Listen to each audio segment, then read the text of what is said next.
Captain James Miller stood at the observation deck of the diplomatic vessel Horizon *, his eyes fixed on the distant flashes of light that marked another battle between the Coalition and Empire forces. Each burst of light represented thousands of lives being lost in an endless war that humanity had managed to avoid for the past 30 years. The Horizon * was humanity's eyes and ears in this conflict. While Earth remained neutral, they needed to understand the threats that lurked among the stars. Miller's job was simple: watch, report, and never interfere. He had followed these rules perfectly for the past 5 years. "Captain, we're picking up unusual movement patterns from the Empire fleet," said Jack, his second in command. "They're shifting their forces closer to the neutral zone." Miller frowned as he studied the tactical display. The Empire's ships were indeed moving in an unusual formation. After years of observing their battle patterns, he had learned to read their intentions. This wasn't a normal military exercise. "Run a deep scan of their support vessels," Miller ordered. "Check for any unusual energy signatures." The bridge crew worked quickly, their fingers dancing across holographic displays. Miller had handpicked each of them for their ability to stay calm under pressure. They were the best Earth had to offer, observers trained to analyze alien warfare without getting involved. "Sir, we're detecting mass transport signatures," reported Susan from her sensor station. "They're moving something big through their supply lines. Multiple objects, each about the size of a small moon." Miller's heart sank. He had seen this pattern before, in the historical records of how the Empire conquered new territories. They would position their forces near the target's border, then move their planet-killer weapons through the back lines. It was a strategy that had worked dozens of times before. "Send an encrypted message to Earth Command," Miller said, keeping his voice steady despite the growing knot in his stomach. "Mark it as highest priority. Include all sensor data from the past 6 hours." As the message was being prepared, Miller watched another battle unfold in the distance. The Coalition ships fought bravely, their energy weapons cutting through space like multicolored threads, but they were losing ground, just as they had been for the past year. "Message sent, sir," Jack confirmed. "Should we move to a safer distance?" Miller shook his head. "No. If we move now, they'll know we've spotted their real intentions. We stay and play dumb. That's what they expect from us humans. Just simple observers who don't understand the complexities of their advanced warfare." The Empire had always underestimated humanity. They saw Earth as a primitive world that had stumbled onto faster-than-light travel by luck. They didn't know about the massive military fleet hidden in the dark side of Jupiter, or the quantum weapon platforms disguised as research stations throughout the solar system. "Sir," Susan's voice cracked slightly. "One of the Empire's destroyer groups just changed course. They're heading toward Research Station Delta." Miller's fingers tightened on the railing. Research Station Delta was officially listed as a civilian scientific outpost. In reality, it contained some of Earth's most advanced sensor equipment. If the Empire attacked it, they would be violating the neutrality agreement. But more importantly, they would discover just how closely humanity had been watching them. "All hands, battle stations," Miller ordered, breaking protocol for the first time in his career. "Begin emergency data purge and activate the station's defensive screens. Send an immediate warning to the station." As red alert klaxons filled the ship, Miller sent one final message to Earth Command. "Empire forces moving against human assets. Neutrality violation imminent. Requesting permission to engage defensive protocols." The response came back almost instantly. "Permission granted. Initiate protocol awakening." Miller allowed himself a small smile. After 30 years of watching from the shadows, humanity was finally going to show the galaxy what they were truly capable of. The Empire was about to learn why Earth's history was filled with stories of war. The observers were about to become warriors. Director Anna Thompson stood in Earth's Central Command, watching multiple holographic screens showing the attack on Research Station Delta. The Empire's ships had struck without warning, their energy weapons tearing through the station's outer defensive layers.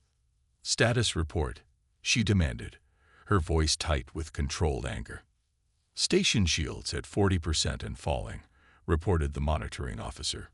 "Evacuation pods are launching, but the Empire forces are targeting them.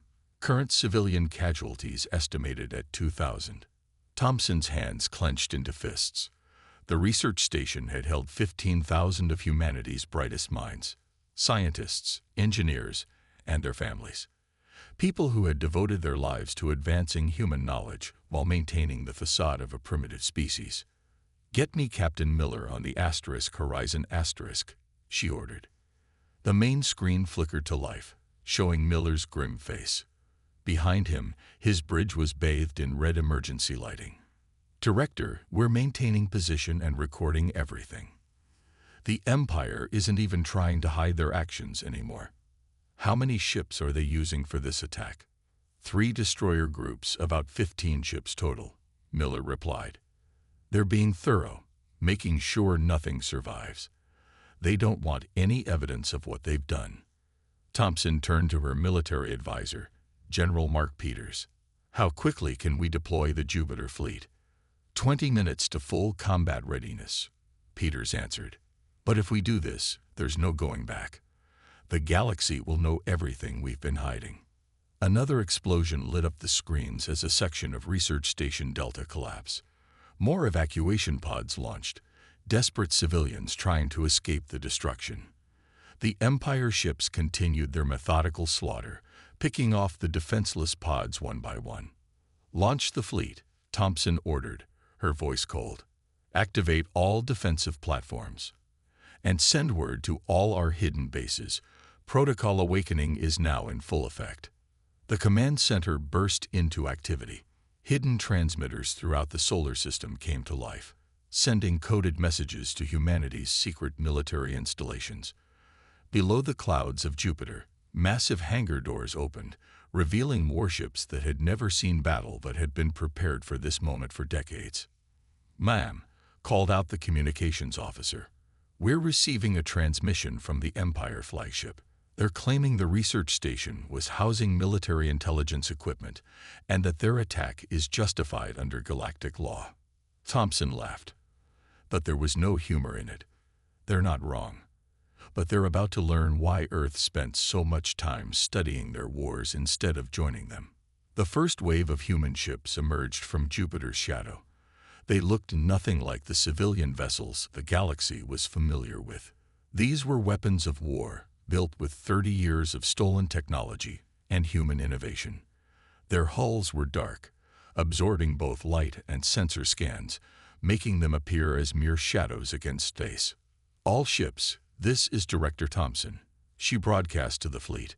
"For 30 years, we've watched the Empire and Coalition battle across the stars. We've learned their tactics, studied their technology, and prepared for the day they would turn their eyes toward Earth. That day has come." On the main screen, the Empire ships finally noticed the approaching human fleet. They started to regroup, moving into defensive formations that humanity had watched them use countless times before. "They killed our people," Thompson continued. "They violated our space, destroyed our station, and murdered innocent civilians. Show them why every human child learns about war before they learn about peace." The Jupiter fleet accelerated, their engines pushing them to speeds the Empire had thought impossible for human technology. The first shots were fired, not energy beams like the Empire used, but concentrated quantum torpedoes that phased through shields as if they weren't there. "Multiple direct hits," reported the tactical officer. 3 Empire ships destroyed. They're trying to retreat." "No survivors," Thompson ordered, remembering the destroyed evacuation pods. "Show the galaxy what happens when humanity stops watching and starts fighting." The battle was short, brutal, and completely one-sided.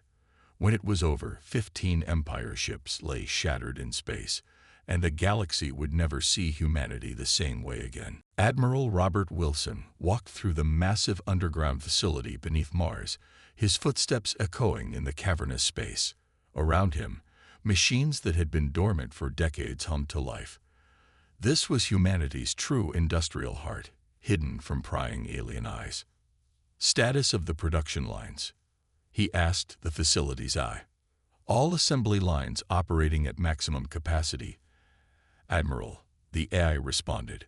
The first wave of combat drones is ready for deployment. Quantum core production is at 95% efficiency. Wilson nodded as he watched robotic arms assemble warships piece by piece.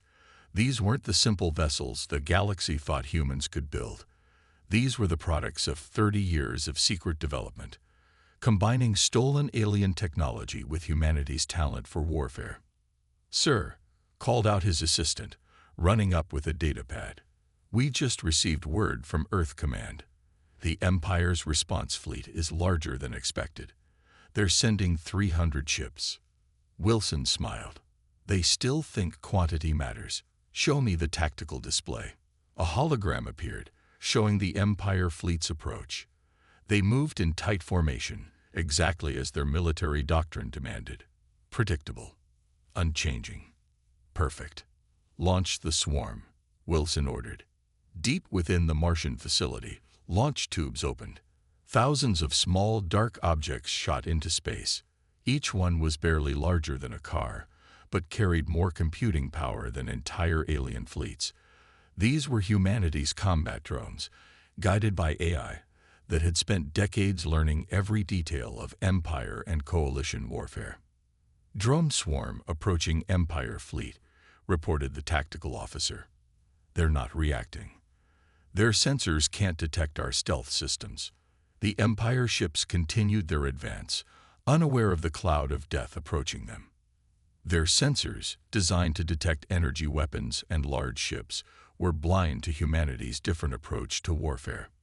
"Remember what happened at Research Station Delta?" Wilson broadcast to all commands. "Remember our dead. Now show them what humanity has been building while they thought we were just watching." The swarm struck without warning. Thousands of drones, each carrying dozens of micro-quantum warheads, darted between the Empire ships. Their attacks ignored shields, bypassed armor, and struck with surgical precision. 50 Empire ships disabled in first wave, reported the AI.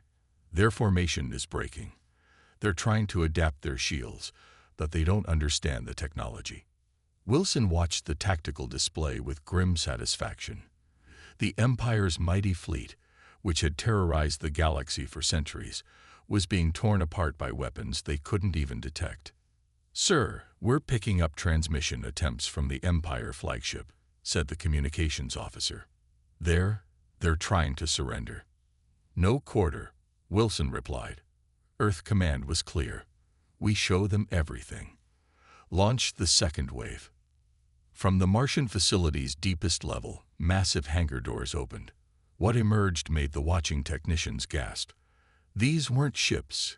They were mobile space stations, each one powered by an artificial quantum singularity, technology that the Empire had declared impossible. "Full power to the gravity drives," Wilson ordered. "Let's show them why we kept these hidden for so long." The battle stations moved with impossible grace for their size, their gravity drives bending space itself.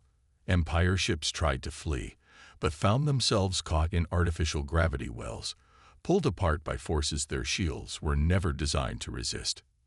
"Admiral," called out his assistant, "the Coalition is requesting an emergency communication. They want to know what they're seeing." Wilson looked at the tactical display, where the last Empire ships were being systematically destroyed. 30 years of preparation, of hiding their true capabilities, had paid off. Humanity had entered the galactic war not as another participant, but as a force that would reshape the very nature of space combat. "Tell the Coalition that humanity is happy to share our advancements," he said, "for a price. After all, we have 30 years of weapons development to sell, and a galaxy full of potential customers who just watched us destroy an Empire fleet." The age of human technological dominance had begun, and the galaxy would never be the same. Commander Lisa Walker stood on the bridge of the assault carrier Thunder watching as her fleet emerged from faster-than-light travel near the Empire's main shipyard at Alpha Centauri. The Empire had stolen this system from its original inhabitants centuries ago, turning it into their largest military production facility outside their home territory. "All ships report ready," her tactical officer announced. "Drone swarms are active and combat AI is online." "Start the music," Walker ordered with a slight smile. Throughout her fleet, speakers began playing The Ride of the Valkyries. It was an old human tradition, psychological warfare combined with military might. The Empire communications channels erupted with confusion as the ancient Earth music flooded their frequencies. "They're scrambling their defense fleet," reported her sensor officer, counting 50 heavy cruisers and about 200 support ships. "Their orbital defense platforms are powering up." Walker nodded. Exactly as expected. The Empire always relied on the same defensive patterns they'd used for centuries. They never adapted, never changed, never imagined that someone might think differently. "Launch Operation Trojan," she commanded. From the holds of her ships, thousands of small objects scattered into space. To the Empire's sensors, they appeared to be debris from damaged ships, a common sight in space battles. But each piece of debris contained a quantum-linked AI core. "Enemy ships are ignoring the debris field," the tactical officer reported. "They're forming up in standard defensive arrays." "Begin Phase 2, Walker ordered. "Let's show them why humans still study ancient warfare." The debris suddenly came to life. Each piece contained a micro-jump drive, allowing it to instantly teleport short distances. They materialized inside the Empire ship's shield perimeters, attaching to their hulls like mechanical ticks. "Breach devices in position," announced the AI controller. "Ready for synchronized activation." Walker took a deep breath. "Execute." All at once, thousands of quantum breaches opened inside the Empire vessels.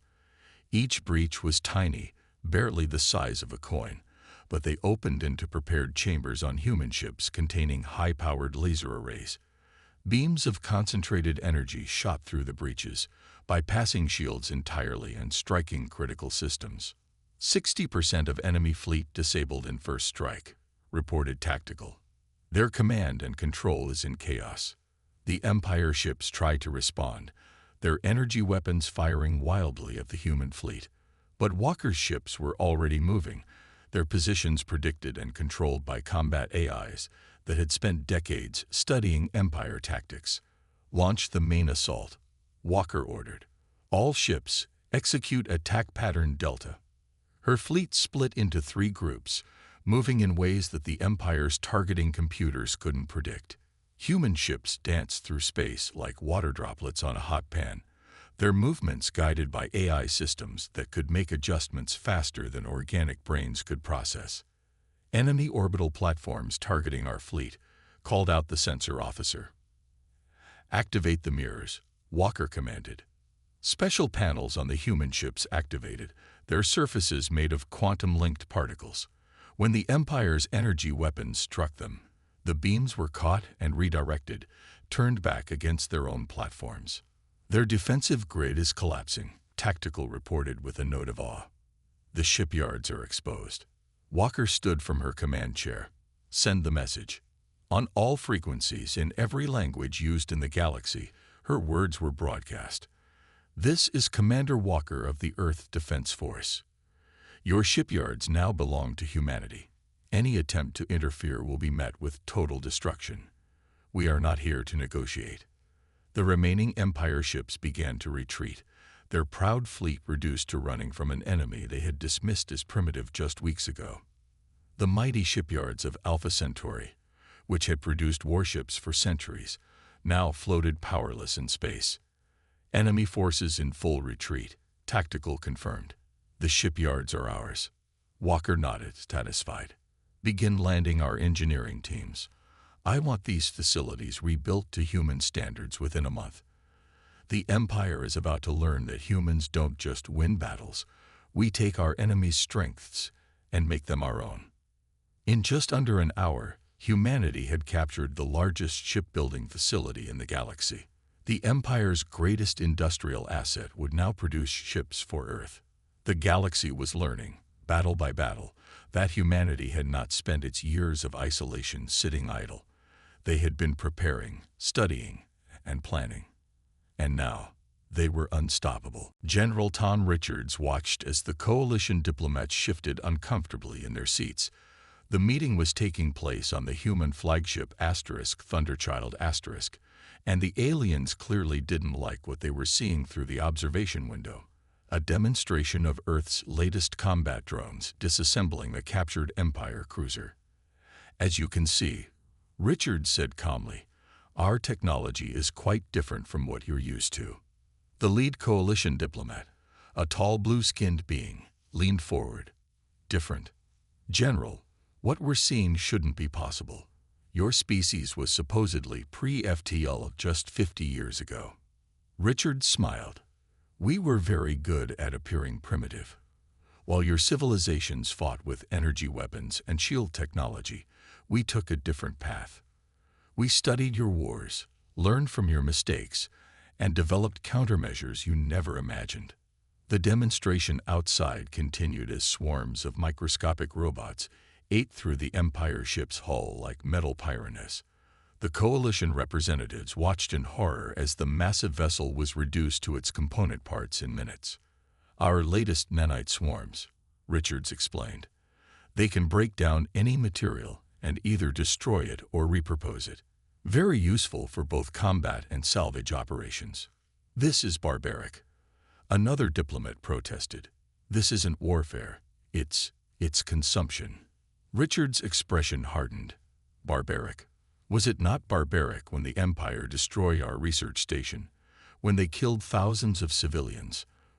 We humans have a long history of warfare, and we learned one crucial lesson.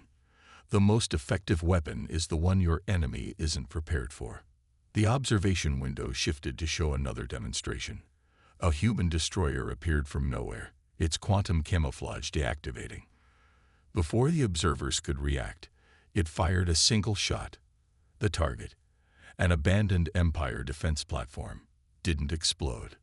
Instead, it simply ceased to exist, erased by a weapon that deleted matter from reality. Reality manipulation technology, Richards continued. Something both the Empire and Coalition declared impossible. We achieved it 10 years ago, but kept it hidden. We have thousands of weapons like this, developed in secret while we played the role of peaceful observers. The coalition diplomats huddled together, speaking in hushed tones. Richards could guess their thoughts.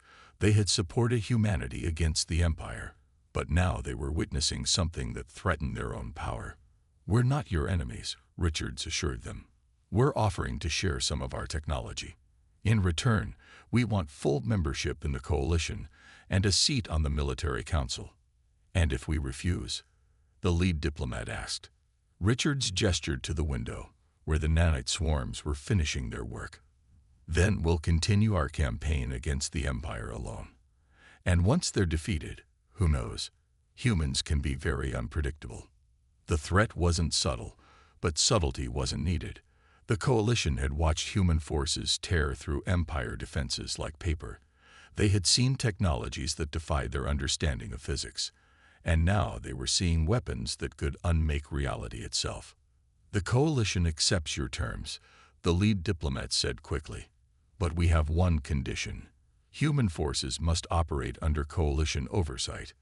Richards laughed. No. We'll coordinate with coalition forces, but Earth maintains independent command of its military. We've spent too long preparing for this war to put our forces under alien control. Outside, a new demonstration began. A human ship activated its quantum drive, creating a tear in space-time. Instead of using it for travel, the ship weaponized the tear itself, sending it toward a target. The spatial distortion consumed everything in its path. Understand this, Richards said as the diplomats watched in silence. Humanity isn't joining the coalition as another member species. We're joining as equals, with technologies and weapons that make us impossible to ignore or control. The galaxy is changing, and Earth will help shape its future. The coalition diplomats nodded in agreement, their earlier arrogance replaced by a new emotion. Fear. They had wanted humanity's help against the Empire, But now they realized they had awakened something far more dangerous, a species that had turned war itself into a science. The Empire's high command bunker shook as another human attack struck the planetary defense shields. Grand Admiral Rex stood before the Emergency Council, his uniform dirty and torn, a far cry from the perfectly pressed appearance expected of Empire officers. "We have no choice," he said, his voice rough from hours of shouting orders. "We must use the ancient weapons. It's our only hope of stopping the humans." The council chamber erupted in protests. The ancient weapons had been sealed away for thousands of years, deemed too dangerous even for the Empire to use. They were remnants of a civilization that had destroyed itself, leaving behind tools of destruction that could tear planets apart. "Silence!" Rex roared. "Look at the tactical display." The hologram showed the human advance across Empire space. In just 2 months, they had captured or destroyed half of the Empire's fleet. Their weapons ignored shields, their ships appeared and disappeared at will, and their drone swarms consumed everything in their path. "They've taken 15 systems," Rex continued. "Our best defenses mean nothing to them. They turn our own weapons against us. If we don't use the ancient weapons now, there won't be an Empire left to save." Another explosion rocked the bunker. The planetary shields were failing faster than expected. Above their capital world, human ships danced through space, systematically dismantling the Empire's last major defense fleet. The council leader stood, his face grave. "Authorization granted. May the gods forgive us." Deep beneath the surface of 3 Empire worlds, massive doors opened for the first time in millennia. The ancient weapons were massive crystalline structures, each one capable of channeling the power of a dying star into a weapon of unimaginable destruction. "Ancient weapons activated," reported the weapons officer. "Power readings are off the scale, targeting human fleet concentrations." Rex watched as the crystals pulsed with energy. Beams of pure destruction lanced out across space, crossing light years in seconds. The weapons struck their targets, erasing entire sections of space from existence. But something was wrong. "Sir," the sensor officer's voice was panicked. "The humans, they're not dying. They're absorbing the energy." Rex rushed to the display. Impossible. The human ships were surrounded by fields of quantum energy, not just deflecting the ancient weapon's power, but somehow collecting it. Their hulls glowed with stolen energy. "This is Commander Walker of the Earth Defense Force." A transmission cut through all frequencies. "Thanks for the power boost. We've been studying the ancient weapons for decades. Did you think you were the only ones who found them?" Horror spread across Rex's face as he realized the truth. The humans hadn't just been observing the Empire's current technology. They had been studying their entire history, including the forbidden weapons they'd kept hidden. "All ancient weapon energy signatures have been copied and analyzed," Walker's voice continued. "Initiating signal reversal." The stolen energy pulsed back along the weapon beams, following the connections back to their sources. The ancient weapons weren't just neutralized, they were being turned against their users. "Full evacuation," Rex screamed. "Abandon the bunker. Abandon." The world went white as the ancient weapons detonated, taking 3 Empire worlds with them. The explosion created a cascade of quantum reactions that rippled through Empire space, destroying the very weapons they had hoped would save them. In orbit, Commander Walker watched the destruction with grim satisfaction. "Send word to Earth Command. The Empire's last resort has failed. Their remaining forces are in full retreat." "Ma'am," her communications officer spoke up. "We're receiving surrender signals from 42 Empire systems. They're begging for mercy." Walker nodded.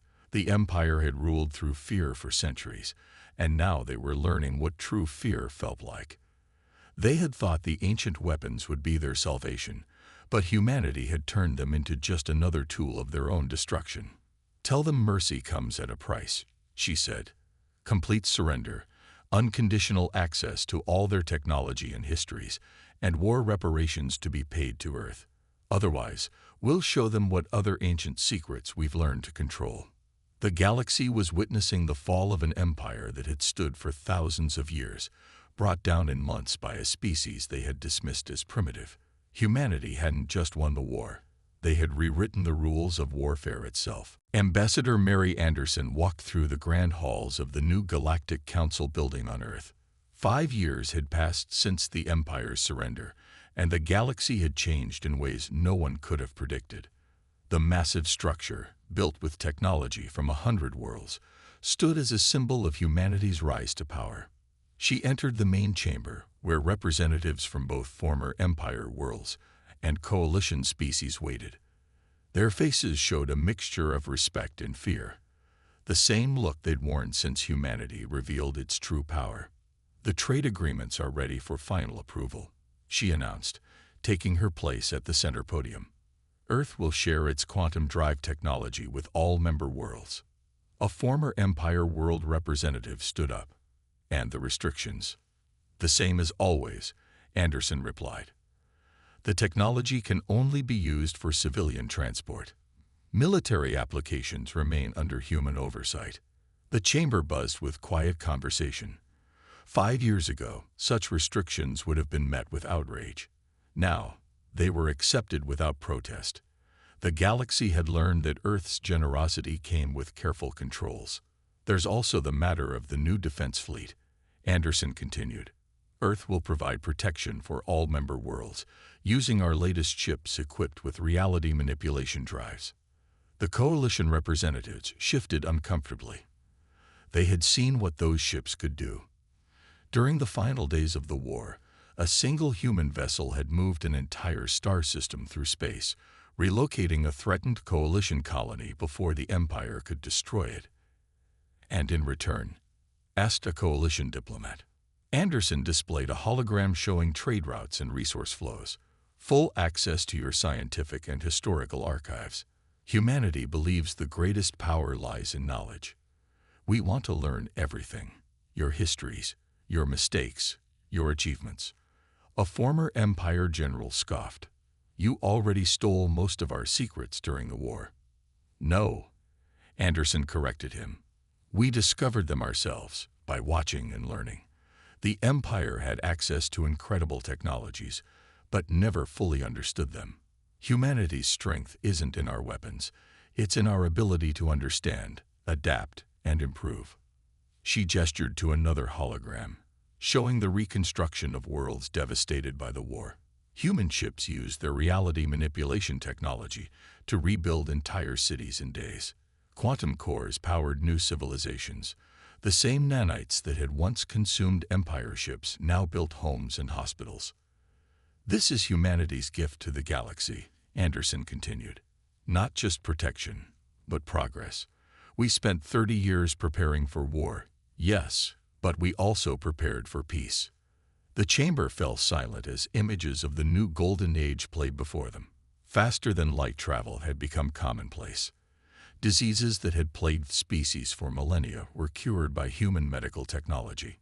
Poverty was disappearing as Earth's matter replicators spread throughout the galaxy. "The old Empire ruled through fear," Anderson said. "The coalition tried to lead through politics. Humanity offers something different: advancement through cooperation. We'll protect you, help you grow, share our discoveries, as long as you remember one simple truth." She paused, letting her words sink in. Every being in that chamber knew what she would say next. They had seen the proof written across the stars. Humanity will not tolerate another war. We've unified this galaxy not because we're the strongest, but because we're the most prepared. We studied war for millennia, perfected it, and then found ways to make it obsolete. The representatives nodded. They had all heard the stories of what happened to the few Empire worlds that had resisted after the surrender. Those stories were enough to ensure peace. "The age of conflict is over," Anderson concluded. "Welcome to humanity's galaxy, where the only battles we fight are against ignorance, disease, and poverty." As she stepped down from the podium, Anderson smiled. Humanity had shocked the galaxy by winning an impossible war. But their greatest victory wasn't in the battles they'd won. It was in the peace they'd built from the ashes of conflict. The galaxy had trembled when humanity joined the war. Now it flourished under their protection, guided by a species that had turned their long history of warfare into a foundation for lasting peace.